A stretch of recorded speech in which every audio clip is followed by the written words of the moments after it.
अस्सलाम वालेकुम, कैसे हैं आप लोग? सब खैरियत से हैं? तो आज आपका भाई आपके लिए हाजिर हुआ है एक नई वीडियो के साथ, जो है एक रिएक्शन वीडियो।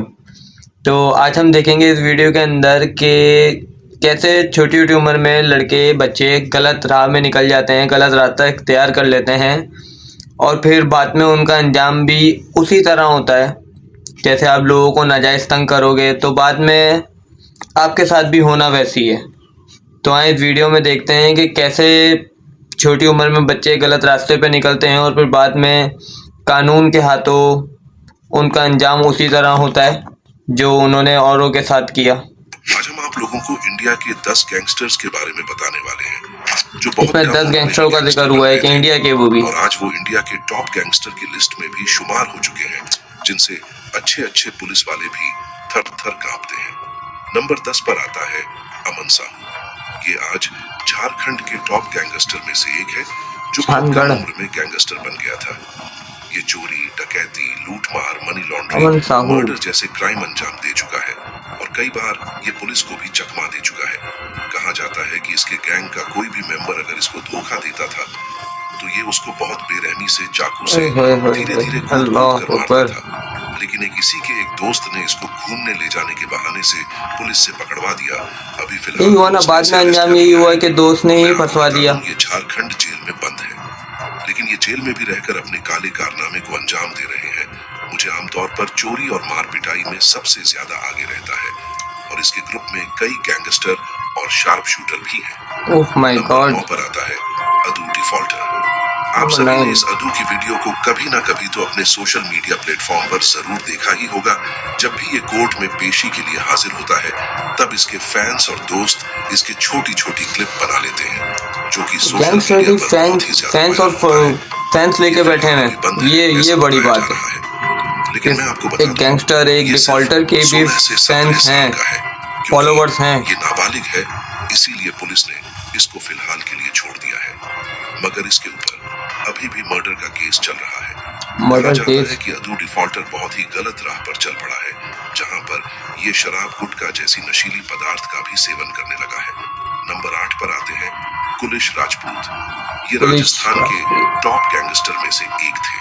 ये एक अलग ही तरह के गैंगस्टर थे जो रात के वक्त हाईवे पर लूटमार, डकैती, मारपीट, चोरी करते थे और कई लोगों को किडनैप करके मर्डर भी कर चुके थे। इनके ग्रुप के नाम भी बारूद था, आप सभी ने शायद सुना ही होगा। दोस्तों, ये देखा ना क्या अंजाम हुआ, क्या अंजाम हुआ। बाद में तरह ज्यादा देखा जाता था। जब भी इसके इलाके में कहीं भी चोरी लूटमार होती थी तो सबसे पहले पुलिस इसी को पकड़ आदमी सस्पेक्ट पहले उठेगा। 50 से भी ज्यादा चोर हो चुके थे। लेकिन कहते हैं ना, हर शेर का सवा शेर होता है। एक बार इनके ही दुश्मन ने गोली और आपस में तो इनमें दुश्मनी ही बहुत होती है ये चीज। अब ये इस दुनिया में नहीं रहे। नंबर 7 पर आते हैं छोटू चौबे। छोटू चौबे आज जबलपुर के टॉप गैंगस्टर में से एक है। ये खुद अपना गैंग चलाता है जिसमें कई शार्प शूटर और छोटे मोटे गैंगस्टर शामिल हैं। छोटू चौबे को जबलपुर में बच्चा बच्चा जानता है और वहां पर इसका काफी खौफ भी है। जिस रास्ते से यह गुजर जाता है उसे रास्ते के सारे छोटे मोटे गैंगस्टर इसको सलाम ठोकते हैं। इतना रोकता भी छोटा चौबे से खौफ खाते हैं। छोटू चौबे पुलिस भी खौफ खा रही है। काले कारनामे करना शुरू कर दिया था और गैंगस्टर का करियर चुन लिया था और देखते ही देखते ये एक बड़ा क्रिमिनल भी बन गया था। छोटू चौबे ने अब तक कई लोगों का मर्डर, लूटमार, नाजायज मारा लोगों को। और मैं आपको बता दूं कि कई बार पुलिस को भी चकमा दे चुका है। लेकिन अभी कुछ महीने पहले इसे जबलपुर पुलिस ने अरेस्ट कर लिया है, मगर अब ये जेल से ही अपना पूरा कारोबार चलाता है। नंबर 6 पर आते हैं सलमान लाला। सलमान लाला जो इंदौर का रहने वाला है और सलमान लाला ने अब तक 33 से भी ज्यादा अपराध कर चुका है। इसमें हर तरह के अपराध शामिल हैं। रंगदारी वसूलना, चोरी, डकैती, मर्डर, जमीन हड़पने जैसे मामले शामिल हैं। सलमान लाला के ऊपर न जाने कितने केस दर्ज हो चुके हैं, मगर कोई सा भी केस कोर्ट में जाकर साबित नहीं हो पाता है, क्योंकि जब भी कोई गवाह गवाही देने जाता है तो वो गायब हो जाता है या फिर वो मारा जाता है। ये अभी इंदौर के टॉप गैंगस्टर की लिस्ट में भी शुमार हो चुका है और सलमान टॉप के गैंगस्टर हैं, टॉप के गैंगस्टर तगड़ी है। सलमान लाला को काफी लोग पसंद भी करते हैं।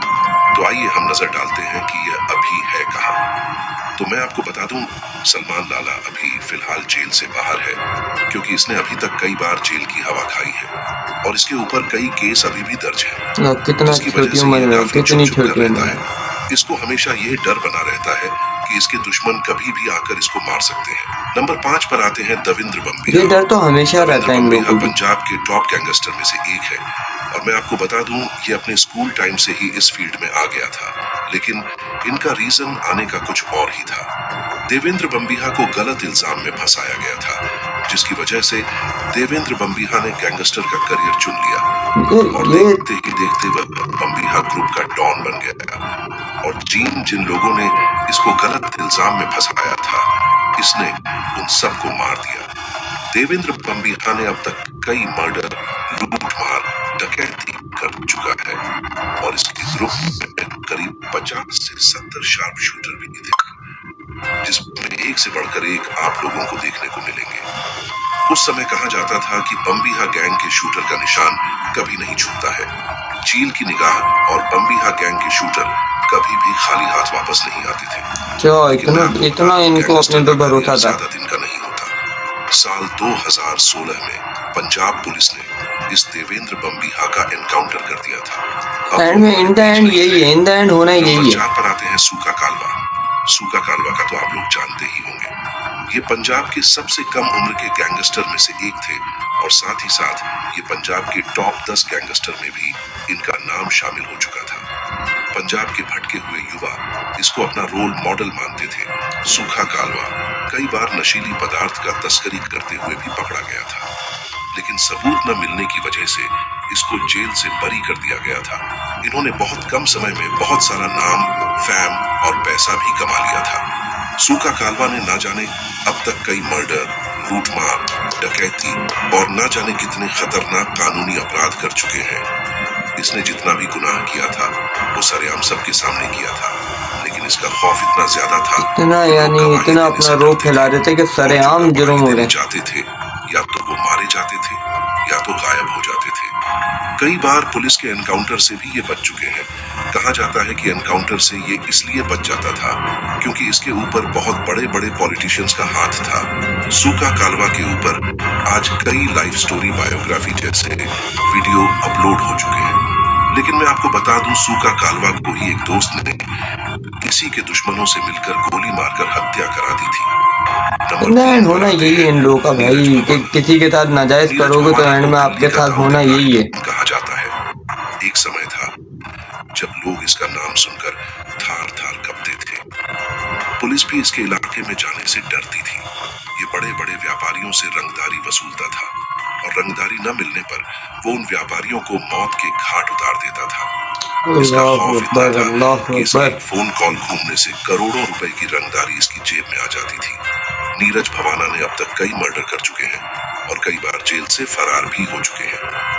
नीरज भवाना को दिल्ली का डॉन भी कहा जाता है, लेकिन आज भी वह जिंदा है और तिहाड़ जेल की सलाखों के पीछे सजा काट रहा है। नीरज भवाना के ऊपर अब तक 100 से भी ज्यादा केस दर्ज हो चुके हैं। 100 से ज्यादा केसेस। भवाना ने बहुत कम उम्र में ही गैंगस्टर का करियर चुन लिया था और देखते ही देखते आज वह इंडिया के टॉप गैंगस्टर की लिस्ट में भी शुमार हो चुका है। उसके बाद हमारी लिस्ट में नंबर 2 पर आते हैं दुर्लभ कश्यप। दुर्लभ कश्यप को आज किसी भी तरह के इंट्रोडक्शन की जरूरत नहीं है। आज ये इंडिया के सबसे बड़े गैंगस्टर की लिस्ट में शुमार हो चुका है।